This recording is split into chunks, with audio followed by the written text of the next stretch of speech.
A very good morning to all our Sports Today family members, and we have lots of cricket action lined up today. India versus Sri Lanka. The second ODI is starting at the Eden Gardens at 1:30 p.m. IST. But before that, there's been plenty of action all over the globe when it comes to cricket. And let me first begin with this remarkable coincidence that Virat Kohli has achieved. I mean, he scored a century in the first ODI at Barsapara. But what was the date?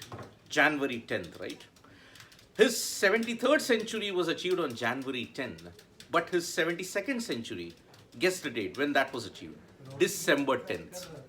December 10th and January 10th, these are the two dates when Virat Kohli has scored a century in ODIs.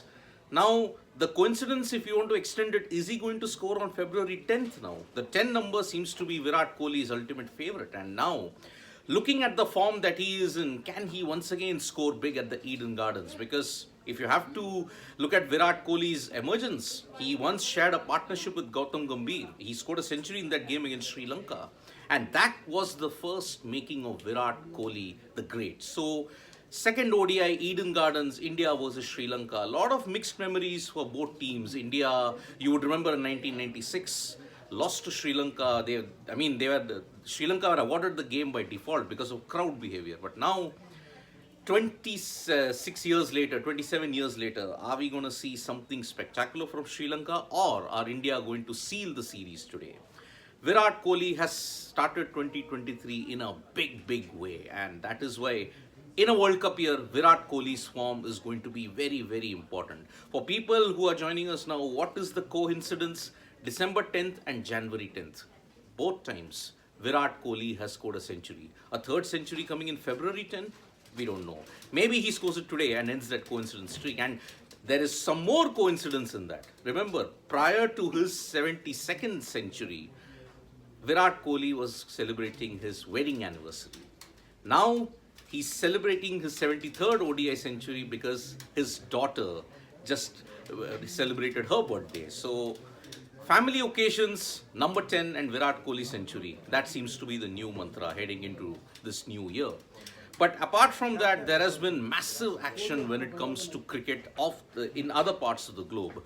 The Australia versus Afghanistan series, the three-match ODI series that was scheduled to be held in March in the UAE, that is not going to happen now because Cricket Australia have formally withdrawn from the series. So Afghanistan are going to get the 30 points that is there. Will that have impacted Australia's participation in the ODI World Cup? No, because Australia are the first teams, one of the top 8 teams, they have automatically secured qualification for the World Cup. So this would not have impacted their participation one bit. But yet again, the reasons given was that because the Taliban government in Afghanistan, and the main reason was that there is no women's team participating. Remember, Afghanistan is the only team that has not sent an under-19 women's team to the World Cup in South Africa. So political tensions remain, and that is the main reason why Cricket Australia have consulted all the stakeholders and decided that they will not play the three-match ODI series against Afghanistan that will be played in the UAE after the end of the India series. So, apart from that, just across our border in Karachi, the second ODI saw Kane Williamson and Devon Conway put on a magnificent show, and that is why New Zealand have leveled the series 1-1 against Pakistan. Babar Azam tried to ensure that he could get Pakistan closer to the target, but the partnership that Williamson and Conway stitched was enough for New Zealand to secure a big win, and it keeps the series very much alive because immediately after this, New Zealand come to India, and this series is very, very important for both sides. By the way, this win has ensured that New Zealand are on top of the ICC ODI World League standings. Pakistan has slipped to third. Initially, it was Pakistan on top with New Zealand third, but now they have swapped positions. If India seal the series today against Sri Lanka, they will be the number 1 ranked team in the ICC ODI World Super League standings. It doesn't matter where India finishes because they are the hosts and they have automatically secured qualification for the World Cup. Switching our focus now from cricket, we turn to football, and there was a massive upset in the Carabao Cup, or in the League Cup, if you would like to call it, with Manchester City being dumped out by Southampton, and that is a major blow for them because they are already trailing behind in the Premier League, and this loss to Southampton in the Carabao Cup now effectively means that they have to battle for pride in the remaining competitions as well. Remember, there's the FA Cup, there's the Champions League. Premier League, Arsenal are way ahead of the pecking order, and it will be very difficult to stop this side because Arsenal in 2022-2023 season, they have been simply sublime when it comes to the Premier League. Now from football, we change our focus to tennis, and we were all wondering what is the mystery surrounding Naomi Osaka and her availability for the Australian Open. Well, she has withdrawn from the Australian Open, but it is not for controversial reasons. We all like to congratulate Naomi Osaka because she is soon going to become a mother.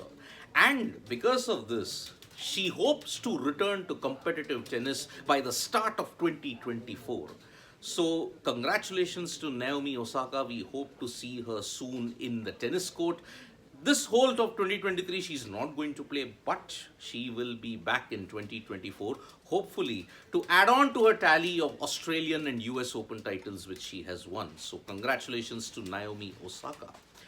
Now we turn our attention to hockey, and tomorrow we will see the Hockey World Cup being played with India also in the fray in Group D. India versus Spain, India versus Wales. They are in a pretty tricky group if you have to look at it.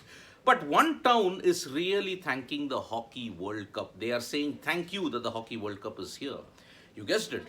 Rourkela has said thank you that the Hockey World Cup has been hosted in their city because the infrastructure boost that the city has gotten, proper roads, great electricity, great facilities, it was not there prior to the World Cup. With the arrival of this tournament, the Hockey World Cup has totally changed the dynamics of Rourkela city, and all the citizens and the townsfolk there are saying thank you to the Hockey World Cup.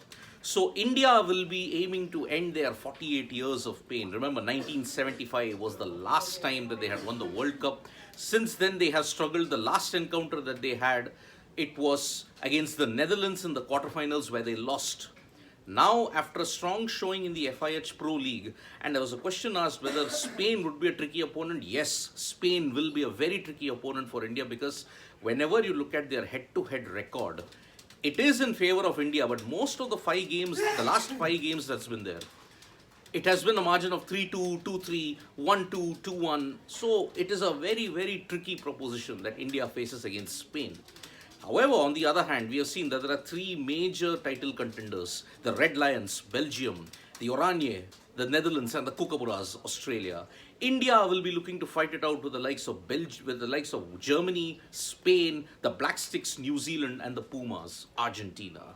So we are all gearing up for a mega carnival of hockey that will begin from January 13th.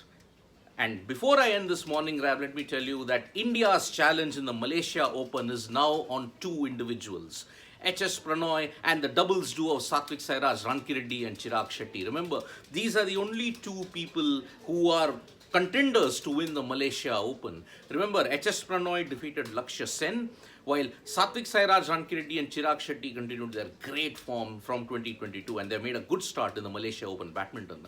So Pranoy and Rankireddy and Shetty, they will be the key players now. That will be the focus for most of Indian badminton fans in the Malaysia Open. Remember, PV Sindhu lost in very heartbreaking circumstances to Carolina Marin yesterday. And that was the 4th consecutive loss that Sindhu has had to Marin.